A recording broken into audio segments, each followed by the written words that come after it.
Hi guys, welcome to life tales. ఈరోజు మనం నగిషి చెప్పులు కరాళ కథ చెప్పుకుందాం. గంభీరయ్య తండ్రి దివాణంలో పద్దులు రాసేవాడు. జమీందారు దివాణంలో పనిచేసే వారందరికీ ప్రతి ఏటా చక్కటి దుస్తులు, నగిషి చెప్పులు ఇచ్చేవాడు. తండ్రి వేసుకునే నగిషి చెప్పులు గంభీరయ్యకు బాగా నచ్చాయి. తను కూడా అలాంటివి ధరించాలని కలలు కనేవాడు. తండ్రి చనిపోయాక గంభీరయ్యకు దివాణంలో ఉద్యోగం రాలేదు. ఆయన ఒక దుకాణంలో పనికి చేరాడు. వచ్చే జీతం ఇంటి ఖర్చులకే సరిపోయేది. ఏదో ఒక రోజున నగిషి చెప్పులు కొనాలని గంభీరయ్య గట్టిగా అనుకున్నాడు. నిజాయితీగా పనిచేస్తున్నందుకు యజమాని మెచ్చుకొని గంభీరయ్యకు నెల జీతం 100 రూపాయలు పెంచాడు. ఆయన ఆ విషయం ఇంట్లో చెప్పకుండా అదనపు డబ్బును తీసుకొని సరాసరి చెప్పుల దుకాణానికి వెళ్ళాడు. దుకాణం వాడు, ఇప్పుడు నగిషి చెప్పులు తయారు చేయటం లేదండి, వాటికి గిరాకీ లేదు. ముందుగా చెబితే తయారు చేయించి ఉంచుతాం. చెయ్యటానికి 10 రోజుల గడువు కావాలి. 150 రూపాయలు ముందుగా ఇవ్వాలి అన్నాడు. అదనపు 50 రూపాయలు లేక గంభీరయ్య తిరుగుముఖం పట్టాడు. అయితే తన వద్ద ఉన్న 100 రూపాయల విషయం ఇంట్లో ఎవరికీ చెప్పలేదు. వచ్చే నెల జీతం రాగానే 150 రూపాయలు చెప్పుల దుకాణం వాడికి ఇవ్వాలని అనుకొని ఆ డబ్బును పక్కగా ఉంచుకున్నాడు. గంభీరయ్య ఎదురు చూస్తున్న రోజు రానే వచ్చింది. ఆయన దుకాణానికి బయలుదేరబోతుండగా ఉన్నట్లుండి ఆయన కొడుకు జగన్నాథం పెద్దగా మూలగటం మొదలుపెట్టాడు. చూస్తే వాడి ఒళ్ళు కాలిపోతుంది. వెంటనే ఆయన వైద్యుణ్ణి పిలుచుకుని వచ్చాడు. వైద్యుడు వచ్చి రోగిని పరీక్షించి గంభీరయ్యను చాటుగా పిలిచి, ఇది అలాంటి జబ్బు కాదు, శ్వాస ఆడక జబ్బు, జ్వరం. మండలం పాటు సువర్ణభస్మం కలిపిన మందులతో ఒక పద్ధతిలో వైద్యం చేయాలి. ఖర్చు భరించగలనంటే వైద్యం ప్రారంభిస్తాను అన్నాడు. మారు మాట్లాడకుండా గంభీరయ్య సరేనన్నాడు. వైద్యానికి 200 రూపాయలు అవుతాయి. నగిషి చెప్పుల మాట పక్క నుంచి ఇంట్లో మామూలు ఖర్చులే తగ్గించుకోవలసి వచ్చింది. ఆ తర్వాత మరికొద్ది మాసాలకు 150 రూపాయలు పోగు చేసి గంభీరయ్య చెప్పుల దుకాణానికి వెళితే దుకాణం యజమాని ఎంతో నొచ్చుకుంటూ, ఒక్క 10 రోజులు ముందు వచ్చినా పాత ధరకు చెప్పులు తయారు చేసి ఇచ్చేవాణ్ణి. ఉన్నట్లుండి తోలు ధరలు ఆకాశాన్ని అంటుకున్నాయి. నగిషి చెప్పులకు 250 రూపాయలు అవుతుంది అన్నాడు. తన వద్ద ఉన్న 150 రూపాయలు తీసుకొని చెప్పుల తయారీ మొదలు పెట్టవలసిందిగా గంభీరయ్య కోరాడు. దుకాణం యజమాని తల అడ్డంగా ఊపి, ఈ చెప్పుల తయారీలో మాకు పట్టుమని 10 రూపాయల లాభం కూడా ఉండదు. పూర్తిగా డబ్బిస్తే కానీ పని ప్రారంభించలేము అని ఖచ్చితంగా చెప్పేశాడు. మొత్తం మీద ఎలాగైతేనేం మరో 2 మాసాల్లో గంభీరయ్య కావలసిన డబ్బు పోగు చేశాడు. చెప్పుల దుకాణానికి వెళదామనుకుంటే భార్య ఆయన వద్దకు వచ్చి, వచ్చే వారం నా పుట్టినరోజు, ఒక వెండి వడ్డానం చేయించి పెట్టమని అడిగింది. తప్పకుండా చేయించేవాణ్ణి, కానీ నా దగ్గర డబ్బు లేదు, ఎలా అన్నాడు గంభీరయ్య. నేను కంసాలితో మాట్లాడాను. అతడి వద్ద కొంత వెండి ఉన్నదట. దాంతో మనకు వడ్డానం చేసి ఇస్తాడట. నెమ్మదిగా బాకీ తీర్చవచ్చును అన్నాడు అని చెప్పింది గంభీరయ్య భార్య. అయితే సరేనని గంభీరయ్య కంసాలి వద్దకు వెళ్ళాడు. కంసాలి ఆయనతో, బాబూ, నేను పేదవాణ్ణి, అమ్మగారు మనసు పడ్డారని మాటిచ్చాను.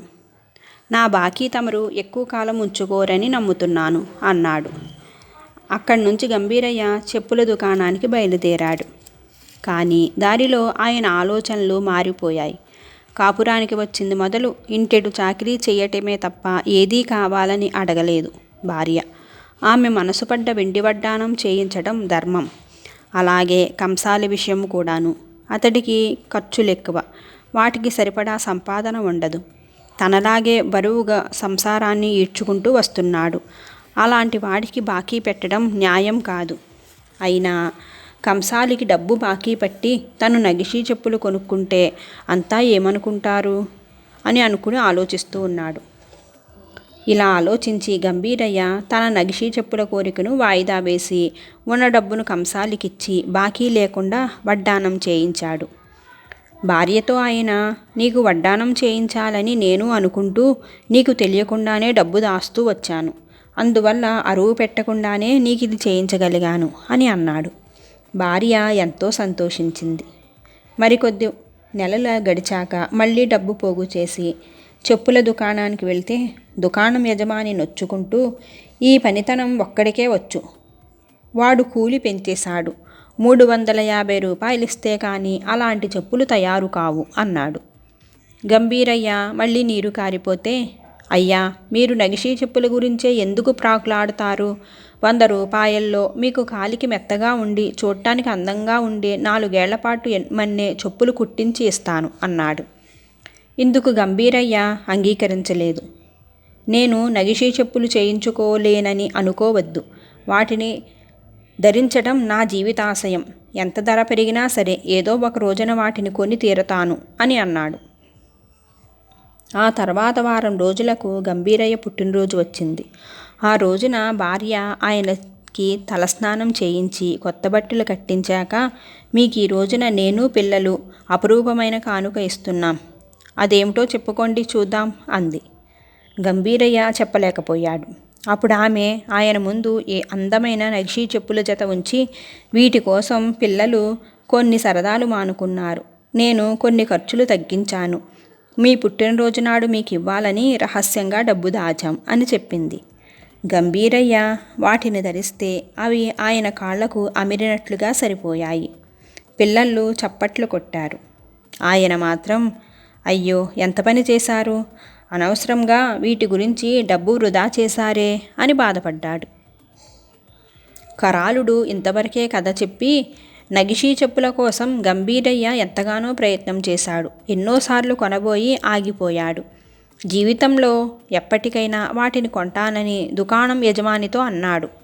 అలాంటివాడు ఇంట్లో వాళ్ళు తన కోసం నగిషీ చెప్పులు కొంటే సంతోషించడానికి బదులు డబ్బు వృధా చేశారని ఎందుకన్నట్లు? భార్యాబిడ్డల్ని మెచ్చుకోవటం అతనికి ఇష్టం లేదా? లేక వాటిని తనే కొనుక్కోవాలి అని అనుకున్నాడా? లేదా భార్యాబిడ్డలు తనకింతకంటే మంచి బహుమతి ఇవ్వాలి అని ఎదురు చూశాడా? అయితే నగిషీ చెప్పులకు ఆయన మనసులో ఉన్న స్థానం ఏమిటి? ఓ సవిత్వుకా మహారాజా, తెలిసి కూడా నా ప్రశ్నలకు బదులివ్వకపోతే ఈ క్షణం నుంచి నీవు నాకు బానిసవు అన్నాడు. దీనికి సవిత్వికుడు ఈ విధంగా బదులిచ్చాడు. గంభీరయ్యకు నగిషీ చెప్పులపై మనసు ఉన్నమాట నిజం, కానీ వాటిని కొనటం కోసం వృధా ఖర్చని ఆయన మనసులో ఏమూలో ఉంది. లేని పక్షంలో ఇంటి యజమానికి తన సరదా తీర్చుకోవడం పెద్ద కష్టం కాదు. తన కోసం తన వారి గురించి డబ్బు ఖర్చు చేయటంలోనే గృహ యజమానికి సంతోషముంటుంది. అదీ కాక నగిషీ చెప్పుల వల్లనే ఆయన ఎంతో డబ్బును నిల్వ చేయటము, ఆ డబ్బు అవసరాలకి ఉపయోగపడటం కూడా జరుగుతుంది. డబ్బును దాచే అలవాటు లేని వారికి ఇలాంటి కోరికలుంటే కొంత డబ్బును దాచి అవసరమైనప్పుడు ఉపయోగించుకోగలుగుతారు. ఇప్పుడు డబ్బును దాచాలంటే తనకి వేరే కోరిక ఏమీ లేదు కదా మరి అని ఆయన బాధపడ్డాడు. గంభీరయ్య మంచివాడు కావటమే ఆయన బాధకు కారణం. అది సరైన సమాధానం కావటంతో సవిత్వకుడు ఎదురుగా ఉన్న కన్యపై కరాళుడి ప్రభావం నశించి ఆ యువతి పెద్ద పులిగా మారి అడవిలోకి పరుగులు తీసింది. కథ సుఖాంతం. హాయ్ గైస్, ఇప్పుడు గండపెండేరం కథ చెప్పుకుందాం. ఒకసారి విశ్వనాథుడనే కవి రాజాస్థానానికి వెళ్ళి కవిత్వం చెప్పాడు. రాజు ఎంతో సంతోషించి వజ్రాలు తాపటం చేసిన గండపెండేరాన్ని కవికి తొడిగాడు. విశ్వనాథుడు పేదవాడు, తనకు డబ్బిస్తే 4 కాలాలు సుఖంగా జీవించవచ్చును అనుకున్నాడు. కానీ ఇప్పుడు ఈ గండపెండేరంతో కడుపు నిండదు కదా. అందుకని ఆయన ధనగుప్తుడనే వర్ధకుడికి గండపెండేరాన్ని అమ్మాలి అనుకున్నాడు. ఈ గండపెండేరం 50,000 వరహాల విలువ చేస్తుంది. కానీ నీకు నేను 1,00,000 వరహాలు ఇస్తాను. నేను రాసినట్లుగా ఒక కావ్యం రాసి ఇవ్వు అన్నాడు ధనగుప్తుడు. విశ్వనాథుడు సరేనని 4 వారాల్లో కావ్యాన్ని రాసి ధనగుప్తుడికిచ్చి 1,00,000 వరహాలు తీసుకొని వెళ్ళిపోయాడు. ధనగుప్తుడు ఆ గండపెండేరాన్ని తనే ధరించి, నేను రాసిన కావ్యానికి మహారాజు స్వయంగా దీన్ని తొడిగాడు అని అందరికీ చెప్పుకుంటూ ఉండేవాడు. ఈ వార్త క్రమంగా ఆస్థాన కవిని చేరింది. ఆయన ధనగుప్తుడిని కలుసుకొని, రాజు నీకెప్పుడూ గండపెండేరాన్ని తొడిగారు, నాకు తెలియకుండా అలాంటివి చెయ్యడే అన్నాడు. ధనగుప్తుడు తిరస్కారపూర్వకంగా నవ్వి, రాజు అన్నీ నీకు చెప్పి చేయాలని ఉందా? ఒక రోజున నా కావ్యం విని పరవశం పట్టలేక ఈ గండపెండేరాన్ని తొడిగి ఆస్థాన కవికి ఈ విషయం తెలియనివ్వకు, ఆయన వట్టి అసూయాపరుడు అని నాకు చెప్పారు అని చెప్పాడు. ఆస్థాన కవి ముఖం చిన్నబోయింది.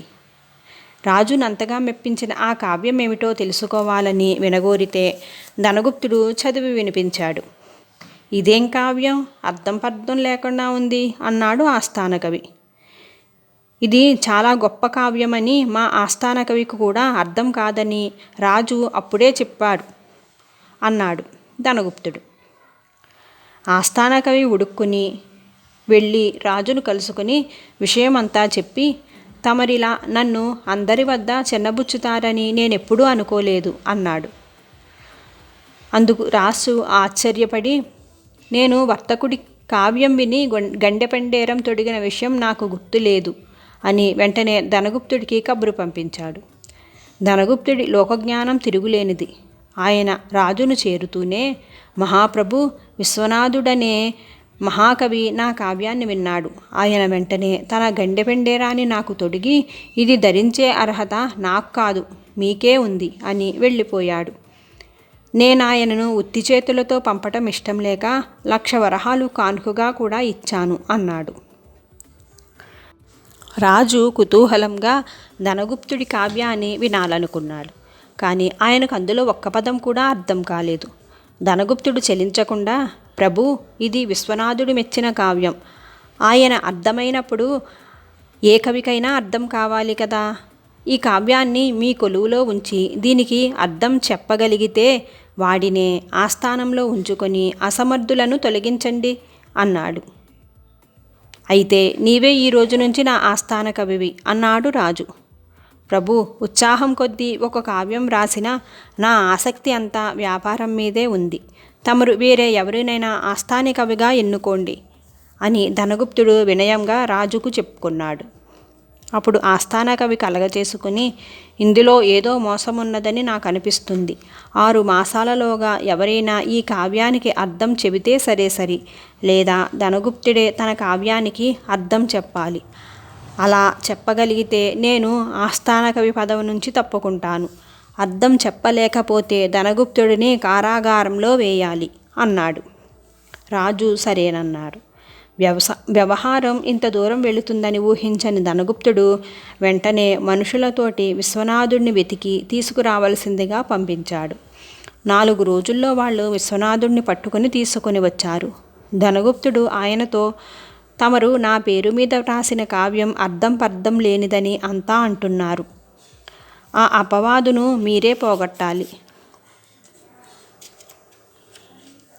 విశ్వనాథుడు రాజు కొలువుకు వెళ్ళి ఆ కావ్యం గురించి అడిగి తీసుకొని, ఈ కావ్యం ఎంతో సులభ శైలిలో రాయబడింది, ఇది అర్థం కాదన్న వారెవరో నాకు తెలియడం లేదు అంటూ చదవటం ప్రారంభించాడు. ఈ విధంగా ఆయన చదువుతూ ఉంటే ఆ కావ్యం పండిత పామరులతో సహా అందరికీ చక్కగా అర్థమయ్యింది. తమరు చదివినది కావ్యమేనా? ధనగుప్తుడు చదివితే మరొకలాగా ఉంది అని ఆశ్చర్యపోయాడు రాజు. విశ్వనాథుడు నవ్వి, ఇందులో పదాల ప్రకారం అక్షరాలు లేవు. ఉదాహరణకు రా మునితోక పివరుండు అని ఉన్న చోట రామినితో కపివరుండు అని చదవాలి. అలా చదవకపోతే కావ్యం అర్థం కాదు అన్నాడు. ఆ మాత్రం ధనగుప్తుడికి ఎందుకు తెలియలేదు అన్నాడు ఆస్థాన కవి.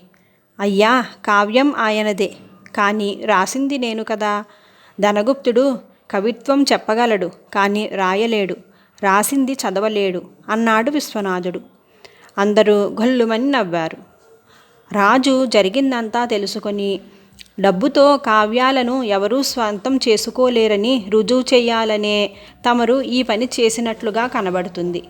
అలాంటప్పుడు నేనిచ్చిన గండపెండేరాన్ని ధనగుప్తుడికి ఇయ్యటం తగునా అని అడిగాడు. ప్రభు, నా కవిత్వానికి ఆనందించి తమరు గండపెండేరం తొడిగారు. నా జీవితం నిలబెట్టినందుకు ఆనందించి నేను ధనగుప్తునికి గండపెండేరం తొడిగాను. తమకు కవిత్వం ముఖ్యం, నాకు జీవితం ముఖ్యం అన్నాడు విశ్వనాథుడు.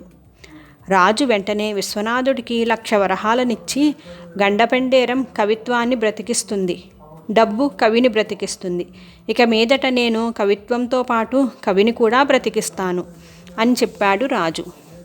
కథ సుఖాంతం. Thank you for watching guys.